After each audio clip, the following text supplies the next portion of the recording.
ಆಕಾಶವಾಣಿ ವಾರ್ತೆಗಳು ಓದುತ್ತಿರುವವರು ಚೇತನ್ ಸಿವಿ. ಮುಖ್ಯಾಂಶಗಳು: ಭಯೋತ್ಪಾದನೆ ವಿರುದ್ಧದ ಹೋರಾಟದಲ್ಲಿ ಇಸ್ರೇಲ್ ಜತೆಗೆ ಭಾರತ ದೃಢವಾಗಿ ನಿಲ್ಲುತ್ತದೆ. ಪ್ರಧಾನಿ ನರೇಂದ್ರ ಮೋದಿ. ಕರ್ನಾಟಕದಲ್ಲಿನ ಶಿವಮೊಗ್ಗ ಸೇರಿದಂತೆ ಸುತ್ತಮುತ್ತಲಿನ 8 ಜಿಲ್ಲೆಗಳಿಗೆ ತನ್ನ ಪ್ರಸಾರ ವ್ಯಾಪ್ತಿಯನ್ನು ವಿಸ್ತರಿಸಿದ ಆಕಾಶವಾಣಿ.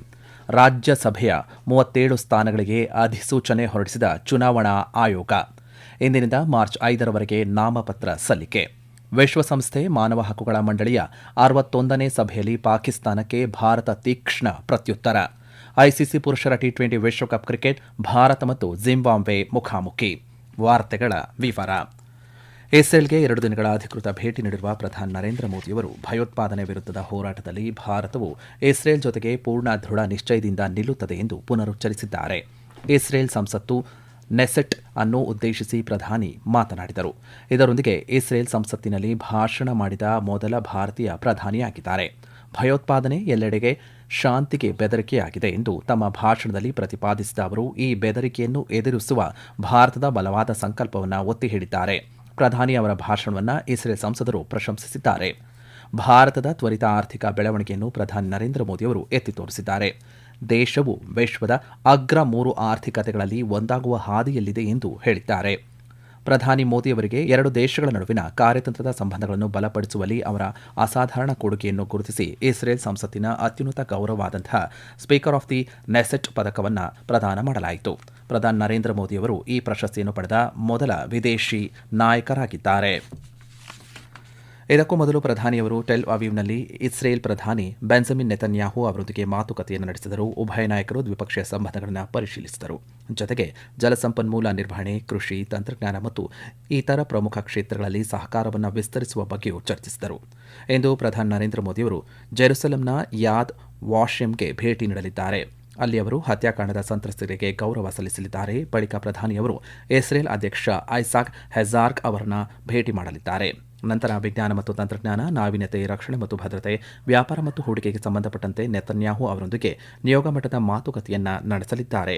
ಮಾತುಕತೆಯ ಸಮಯದಲ್ಲಿ ಒಪ್ಪಂದಗಳನ್ನು ವಿನಿಮಯ ಮಾಡಿಕೊಳ್ಳುವ ನಿರೀಕ್ಷೆ ಇದೆ. ತಮ್ಮ ಭೇಟಿಯ ಅಂತಿಮ ಹಂತದಲ್ಲಿ ಪ್ರಧಾನಿ ನರೇಂದ್ರ ಮೋದಿಯವರು ಭಾರತೀಯ ಮೂಲದ ಯಹೂದಿ ಸಮುದಾಯದ ಸದಸ್ಯರೊಂದಿಗೆ ಸಂವಹನವನ್ನು ಕೂಡ ನಡೆಸಲಿದ್ದಾರೆ.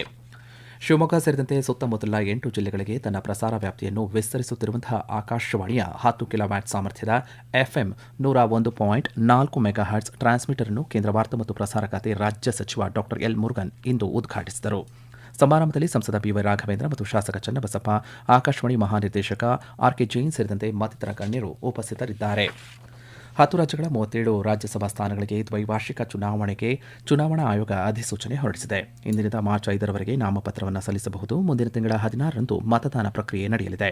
ಮಹಾರಾಷ್ಟ್ರದಲ್ಲಿ 7 ಸ್ಥಾನಗಳು, ತಮಿಳುನಾಡಿನಲ್ಲಿ 6 ಸ್ಥಾನಗಳು, ಬಿಹಾರ ಮತ್ತು ಪಶ್ಚಿಮ ಬಂಗಾಳದಲ್ಲಿ ತಲಾ 5 ಸ್ಥಾನಗಳು, ಒಡಿಶಾದಲ್ಲಿ 4 ಸ್ಥಾನಗಳು, ಅಸ್ಸಾಂನಲ್ಲಿ 3 ಸ್ಥಾನಗಳು, ತೆಲಂಗಾಣ, ಛತ್ತೀಸ್ಗಢ ಮತ್ತು ಹರಿಯಾಣದಲ್ಲಿ ತಲಾ 2 ಸ್ಥಾನಗಳು ಮತ್ತು ಹಿಮಾಚಲ ಪ್ರದೇಶದಲ್ಲಿ 1 ಸ್ಥಾನ ತೆರವಾಗಲಿದೆ. ಕೇಂದ್ರ ಸಚಿವರಾದ ರಾಮನಾಥ್ ಠಾಕೂರ್, ರಾಮದಾಸ್ ಅಠಾವಳೆ, ರಾಜ್ಯಸಭಾ ಉಪಾಧ್ಯಕ್ಷ ಹರಿವಂಶ್, ಎನ್ಸಿಪಿ ಎಸ್ಪಿ ನಾಯಕ ಶರದ್ ಪವಾರ್, ಆರ್ಎಲ್ಎಂ ನಾಯಕ ಉಪೇಂದ್ರ ಕುಶ್ವಾಹಾ, ಕಾಂಗ್ರೆಸ್ ನಾಯಕ ಅಭಿಷೇಕ್ ಮನು ಸಿಂಘ್ವಿ, ಎಐಎಡಿಎಂಕೆ ನಾಯಕ ಎಂ ತಂಬಿದುರೈ ಮತ್ತು ಡಿಎಂಕೆ ನಾಯಕ ತಿರುಚಿ ಶಿವ ಏಪ್ರಿಲ್ನಲ್ಲಿ ಮೇಲ್ಮನೆಯಲ್ಲಿ ತಮ್ಮ ಅಧಿಕಾರಾವಧಿಯನ್ನು ಪೂರ್ಣಗೊಳಿಸುತ್ತಿರುವವರಲ್ಲಿ ಸೇರಿದ್ದಾರೆ. ನಾಮಪತ್ರದಲ್ಲಿ ಆದ್ಯತೆಗಳನ್ನು ಗುರುತಿಸುವ ಉದ್ದೇಶಕ್ಕಾಗಿ ಚುನಾವಣಾಧಿಕಾರಿ ಒದಗಿಸಿದ ನೇರಳೆ ಬಣ್ಣದ ಸ್ಕೆಚ್ ಪೆನ್ಗಳನ್ನು ಮಾತ್ರ ಬಳಸಬೇಕೆಂದು ಚುನಾವಣಾ ಆಯೋಗ ನಿರ್ದೇಶಿಸಿದೆ. ರಾಜ್ಯಸಭಾ ಚುನಾವಣೆಯಲ್ಲಿ ಆದ್ಯತೆಗಳನ್ನು ಗುರುತಿಸಲು ಬೇರೆ ಯಾವುದೇ ಪೆನ್ನು ಬಳಸಬಾರದು ಎಂದು ಆಯೋಗ ಸೂಚಿಸಿದೆ. ಮುಕ್ತ ಮತ್ತು ನ್ಯಾಯಯುತ ಚುನಾವಣೆಯನ್ನು ಖಚಿತಪಡಿಸಿಕೊಳ್ಳಲು ವೀಕ್ಷಕರನ್ನು ನೇಮಿಸುವ ಮೂಲಕ ಚುನಾವಣಾ ಪ್ರಕ್ರಿಯೆಯನ್ನು ನಿಕಟವಾಗಿ ಮೇಲ್ವಿಚಾರಣೆ ಮಾಡಲು ಸಾಕಷ್ಟು ಕ್ರಮಗಳನ್ನು ತೆಗೆದುಕೊಳ್ಳಬೇಕು ಎಂದು ಚುನಾವಣಾ ಆಯೋಗ ಹೇಳಿದೆ. ಇದು ಸ್ವಾತಂತ್ರ್ಯ ಹೋರಾಟಗಾರ ವೀರ ಸಾವರ್ಕರ್ ಅವರ ಪುಣ್ಯತಿಥಿ. ಈ ಹಿನ್ನೆಲೆಯಲ್ಲಿ ಸ್ವಾತಂತ್ರ್ಯ ಸೇನಾನಿಗೆ ಪ್ರಧಾನಿ ನರೇಂದ್ರ ಮೋದಿ, ಗೃಹ ಸಚಿವ ಅಮಿತ್ ಶಾ ಮತ್ತು ರಕ್ಷಣಾ ಸಚಿವ ರಾಜನಾಥ್ ಸಿಂಗ್ ಅವರು ಗೌರವ ನಮನ ಸಲ್ಲಿಸಿದ್ದಾರೆ. ಸಾಮಾಜಿಕ ಮಾಧ್ಯಮದ ಪೋಸ್ಟ್ನಲ್ಲಿ ಪ್ರಧಾನಿ ನರೇಂದ್ರ ಮೋದಿ ಅವರು ವೀರ ಸಾವರ್ಕರ್ ದೇಶವನ್ನು ಗುಲಾಮಗಿರಿಯ ಸಂಕೋಲೆಯಿಂದ ಮುಕ್ತಗೊಳಿಸಲು ತಮ್ಮ ಜೀವನವನ್ನು ಮುಡುಪಾಗಿಟ್ಟಿದ್ದರು ಎಂದು ಹೇಳಿದ್ದಾರೆ. ಸ್ವಾತಂತ್ರ್ಯ ಹೋರಾಟಗಾರರ ವ್ಯಕ್ತಿತ್ವ ಮತ್ತು ಸಾಧನೆಗಳು ಪ್ರತಿ ಪೀಳಿಗೆಗೂ ರಾಷ್ಟ್ರ ಸೇವೆ ಮಾಡಲು ಸ್ಫೂರ್ತಿ ನೀಡುತ್ತಲೇ ಇದೆ ಎಂದು ಅವರು ಹೇಳಿದ್ದಾರೆ. ವೀರ ಸಾವರ್ಕರ್ ಬ್ರಿಟಿಷ್ ಆಳ್ವಿಕೆಯಿಂದ ಸ್ವಾತಂತ್ರ್ಯಕ್ಕಾಗಿ ಮತ್ತು ಸಾಂಸ್ಕೃತಿಕ ಸ್ವಾತಂತ್ರ್ಯಕ್ಕಾಗಿ ಏಕಕಾಲದಲ್ಲಿ ಹೋರಾಡಿದ ಸ್ವಾತಂತ್ರ್ಯ ಚಳವಳಿಯ ನಾಯಕರಲ್ಲಿ ಒಬ್ಬರು ಎಂದು ಗೃಹ ಸಚಿವ ಅಮಿತ್ ಶಾ ಹೇಳಿದ್ದಾರೆ. ವೀರ ಸಾವರ್ಕರ್ ಅವರ ಅದಮ್ಯ ಧೈರ್ಯ, ಅಪ್ರತಿಮ ತ್ಯಾಗ ಮತ್ತು ರಾಷ್ಟ್ರಕ್ಕೆ ಅಚಲ ಸಮರ್ಪಣೆ ಭಾರತದ ಸ್ವಾತಂತ್ರ್ಯ ಹೋರಾಟದಲ್ಲಿ ಒಂದು ಅದ್ಭುತ ಅಧ್ಯಾಯವನ್ನು ಗುರುತಿಸುತ್ತದೆ ಎಂದು ಅಮಿತ್ ಶಾ ಶ್ಲಾಘನೆ ವ್ಯಕ್ತಪಡಿಸಿದ್ದಾರೆ. ಈ ವಾರ್ತೆಯನ್ನು ಆಕಾಶವಾಣಿಯಿಂದ ಕೇಳುತ್ತಿದ್ದೀರಿ.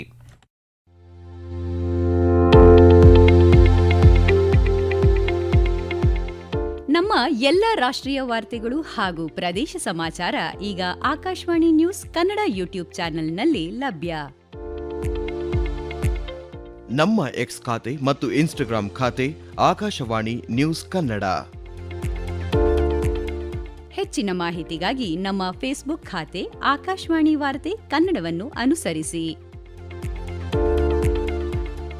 ಮಾಹಿತಿಗಳ ಹೂರಣ, ವಾರದ ಕಾರ್ಯಕ್ರಮ, ಪ್ರಚಲಿತ ವಿದ್ಯಮಾನ ಪ್ರತಿ ಬುಧವಾರ ರಾತ್ರಿ 9:15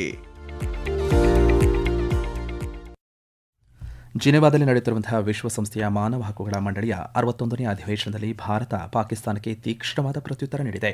ಜಮ್ಮು ಮತ್ತು ಕಾಶ್ಮೀರದ ಅಭಿವೃದ್ಧಿ ಪಥವು ಪಾಕಿಸ್ತಾನದ ಆರ್ಥಿಕ ಸಮಸ್ಯೆಗಳಿಗೆ ಸಂಪೂರ್ಣವಾಗಿ ವಿರುದ್ಧವಾಗಿದೆ ಎಂದು ಪ್ರತಿಪಾದಿಸುವ ಪ್ರಚಾರವನ್ನು ಇಸ್ಲಾಮಾಬಾದ್ ಹರಡುತ್ತಿದೆ ಎಂದು ಭಾರತ ಆರೋಪಿಸಿದೆ. ಇದೇ 23ರಿಂದ ಆರಂಭವಾಗಿರುವಂತಹ ಅಧಿವೇಶನವು ಮಾರ್ಚ್ 31ರವರೆಗೆ ನಡೆಯಲಿದೆ. ನಿನ್ನೆ ನಡೆದಂತಹ ಉನ್ನತ ಮಟ್ಟದ ಸಭೆಯಲ್ಲಿ ಭಾರತದ ಪ್ರತಿನಿಧಿ ಅನುಪಮಾ ಸಿಂಗ್ ಅವರು ಪಾಕಿಸ್ತಾನ ಮತ್ತು ಇಸ್ಲಾಮಿಕ್ ಸಹಕಾರ ಸಂಸ್ಥೆ ಮಾಡಿದ ಆರೋಪಗಳನ್ನು ತಿರಸ್ಕರಿಸಲು ದೇಶದ ಪ್ರತ್ಯುತ್ತರ ಹಕ್ಕನ್ನು ಚಲಾಯಿಸಿದರು. ಭಾರತ ಈ ಆರೋಪಗಳನ್ನು ಸ್ಪಷ್ಟವಾಗಿ ತಿರಸ್ಕರಿಸಿದ್ದು, ಪಾಕಿಸ್ತಾನದ ನಿರಂತರ ಪ್ರಚಾರವು ಅಸೂಯೆಯಿಂದ ಕೂಡಿದೆ ಎಂದು ಅನುಪಮಾ ಸಿಂಗ್ ಹೇಳಿದ್ದಾರೆ. ಜಮ್ಮು ಮತ್ತು ಕಾಶ್ಮೀರವು ಯಾವಾಗಲೂ ಭಾರತದ ಅವಿಭಾಜ್ಯ ಮತ್ತು ಬೇರ್ಪಡಿಸಲಾಗದ ಭಾಗವಾಗಿದೆ ಮತ್ತು ಇರುತ್ತದೆ ಎಂಬ ಭಾರತದ ದೀರ್ಘಕಾಲದ ನಿಲುವನ್ನು ಅವರು ಪುನರುಚ್ಚರಿಸಿದ್ದಾರೆ. ಈ ಪ್ರದೇಶದ ಬಗ್ಗೆ ಬಾಕಿ ಇರುವ ಏಕೈಕ ವಿವಾದವೆಂದರೆ ಪಾಕಿಸ್ತಾನವು ಭಾರತೀಯ ಪ್ರದೇಶವನ್ನು ಅಕ್ರಮವಾಗಿ ಆಕ್ರಮಿಸಿಕೊಂಡಿರುವುದು ಎಂದು ಭಾರತೀಯ ಪ್ರತಿನಿಧಿ ಹೇಳಿದ್ದಾರೆ. ಜಮ್ಮು ಮತ್ತು ಕಾಶ್ಮೀರದ ಅಭಿವೃದ್ಧಿ ಬಜೆಟ್ ಅಂತಾರಾಷ್ಟ್ರೀಯ ಹಣಕಾಸು ನಿಧಿಯಿಂದ ಪಾಕಿಸ್ತಾನ ಕೋರಿದ ಇತ್ತೀಚಿನ ಬೇಲ್ ಔಟ್ ಪ್ಯಾಕೇಜ್ಗಿಂತ 2 ಪಟ್ಟು ಹೆಚ್ಚಾಗಿದೆ. ಜಮ್ಮು ಮತ್ತು ಕಾಶ್ಮೀರದಲ್ಲಿ ಇತ್ತೀಚೆಗೆ ನಡೆದ ಸಾರ್ವತ್ರಿಕ ಮತ್ತು ವಿಧಾನಸಭಾ ಚುನಾವಣೆಗಳಲ್ಲಿ ಮತದಾರರು ನೀಡಿದ ಮತದಾನವು ಈ ಪ್ರದೇಶದ ಜನರು ಭಯೋತ್ಪಾದನೆ ಮತ್ತು ಹಿಂಸಾಚಾರದ ಸಿದ್ಧಾಂತವನ್ನು ತಿರಸ್ಕರಿಸಿದ್ದಾರೆ ಮತ್ತು ಅಭಿವೃದ್ಧಿಯ ಹಾದಿಯಲ್ಲಿ ಮುನ್ನಡೆಯುತ್ತಿದ್ದಾರೆ ಎಂಬುದಕ್ಕೆ ಸಾಕ್ಷಿಯಾಗಿದೆ ಎಂದು ಅವರು ಉಲ್ಲೇಖಿಸಿದ್ದಾರೆ. ಜಮ್ಮು ಮತ್ತು ಕಾಶ್ಮೀರ ರಾಜಕೀಯವಾಗಿ, ಆರ್ಥಿಕವಾಗಿ ಮತ್ತು ಸಾಮಾಜಿಕವಾಗಿ ಪ್ರಗತಿ ಸಾಧಿಸುತ್ತಲೇ ಇದೆ ಎಂದು ಪ್ರತಿಪಾದಿಸಿದ ಅನುಪಮಾ ಸಿಂಗ್, ಪಾಕಿಸ್ತಾನವು ನಿರಂತರ ರಾಜ್ಯ ಪ್ರಾಯೋಜಿತ ಭಯೋತ್ಪಾದನೆಯ ಮೂಲಕ ಪ್ರದೇಶವನ್ನು ಅಸ್ಥಿರಗೊಳಿಸಲು ಪ್ರಯತ್ನಿಸುತ್ತಿದೆ ಎಂದು ಆರೋಪಿಸಿದ್ದಾರೆ.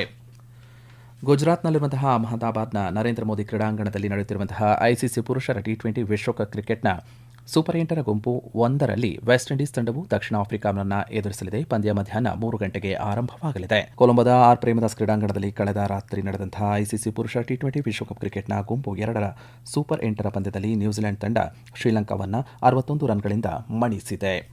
ಯಾವುದೇ ವ್ಯಕ್ತಿಯ ಮುಖ, ಧ್ವನಿ ಅಥವಾ ವ್ಯಕ್ತಿತ್ವವನ್ನು ಬಳಸಿಕೊಂಡು ಅವರ ಒಪ್ಪಿಗೆ ಇಲ್ಲದೆ ಕೃತಕ ಅಥವಾ ಸಂಶ್ಲೇಷಿತ ವಿಷಯಗಳನ್ನು ಸೃಷ್ಟಿಸಬಾರದು ಎಂದು ಮಾಹಿತಿ ಮತ್ತು ಪ್ರಸಾರ ಖಾತೆ ಸಚಿವ ಅಶ್ವಿನಿ ವೈಷ್ಣವ್ ಹೇಳಿದ್ದಾರೆ.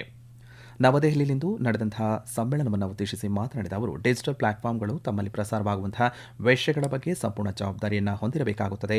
ನಾಗರಿಕರ ಮತ್ತು ಮಕ್ಕಳ ಆನ್ಲೈನ್ ಸುರಕ್ಷತೆಯು ಈ ವೇದಿಕೆಗಳ ಪ್ರಮುಖ ಹೊಣೆಯಾಗಿದೆ ಎಂದು ಹೇಳಿದ್ದಾರೆ. Platforms must take the responsibility for the content that is hosted by them. The online safety of children, the online safety of all citizens is a responsibility of the platforms. Non-adherence to these principles will definitely make them responsible because the nature of internet has changed now, and synthetic content should not be generated without the consent of the person whose face or voice or personality has been used to create the content. ಇದೇ ಸಂದರ್ಭದಲ್ಲಿ ಪ್ಲಾಟ್ಫಾರ್ಮ್ಗಳು ತಮ್ಮ ಆದಾಯ ಹಂಚಿಕೆ ನೀತಿಗಳನ್ನು ಮರುಪರಿಶೀಲಿಸಬೇಕು. ಈ ವಿಷಯದ ಬಗ್ಗೆ ಸಮಾಜದಲ್ಲಿ ಕಳವಳ ವ್ಯಕ್ತವಾಗುತ್ತಿದ್ದು, ವಿಷಯವನ್ನು ಸೃಷ್ಟಿಸುವವರ ಜೊತೆಗೆ ಪ್ಲಾಟ್ಫಾರ್ಮ್ಗಳು ನ್ಯಾಯಯುತವಾದಂತಹ ರೀತಿಯಲ್ಲಿ ಆದಾಯವನ್ನು ಹಂಚಿಕೊಳ್ಳಬೇಕು ಎಂದು ಸಚಿವರು ಹೇಳಿದ್ದಾರೆ. ಕೊನೆಯಲ್ಲಿ ಮತ್ತೊಮ್ಮೆ ಮುಖ್ಯಾಂಶಗಳು. ಭಯೋತ್ಪಾದನೆ ವಿರುದ್ಧದ ಹೋರಾಟದಲ್ಲಿ ಇಸ್ರೇಲ್ ಜೊತೆಗೆ ಭಾರತ ದೃಢವಾಗಿ ನಿಲ್ಲುತ್ತದೆ, ಪ್ರಧಾನಿ ನರೇಂದ್ರ ಮೋದಿ. ಕರ್ನಾಟಕದಲ್ಲಿನ ಶಿವಮೊಗ್ಗ ಸೇರಿದಂತೆ ಸುತ್ತಮುತ್ತಲಿನ 8 ಜಿಲ್ಲೆಗಳಿಗೆ ತನ್ನ ಪ್ರಸಾರ ವ್ಯಾಪ್ತಿಯನ್ನು ವಿಸ್ತರಿಸಿದ ಆಕಾಶವಾಣಿ. ರಾಜ್ಯಸಭೆಯ 37 ಸ್ಥಾನಗಳಿಗೆ ಅಧಿಸೂಚನೆ ಹೊರಡಿಸಿದ ಚುನಾವಣಾ ಆಯೋಗ. ಇಂದಿನಿಂದ ಮಾರ್ಚ್ 5ರವರೆಗೆ ನಾಮಪತ್ರ ಸಲ್ಲಿಕೆ. ವಿಶ್ವಸಂಸ್ಥೆ ಮಾನವ ಹಕ್ಕುಗಳ ಮಂಡಳಿಯ 61ನೇ ಸಭೆಯಲ್ಲಿ ಪಾಕಿಸ್ತಾನಕ್ಕೆ ಭಾರತ ತೀಕ್ಷ್ಣ ಪ್ರತ್ಯುತ್ತರ. ಐಸಿಸಿ ಪುರುಷರ ಟಿ20 ವಿಶ್ವಕಪ್ ಕ್ರಿಕೆಟ್, ಭಾರತ ಮತ್ತು ಜಿಂಬಾಬ್ವೆ ಮುಖಾಮುಖಿ. ಇಲ್ಲಿಗೆ ವಾರ್ತಾ ಪ್ರಸಾರ ಮುಕ್ತಾಯವಾಯಿತು. ನಮ್ಮ ಮುಂದಿನ ವಾರ್ತಾ ಪ್ರಸಾರ ಮಧ್ಯಾಹ್ನ 2:30 ಗಂಟೆ 30 ನಿಮಿಷಕ್ಕೆ.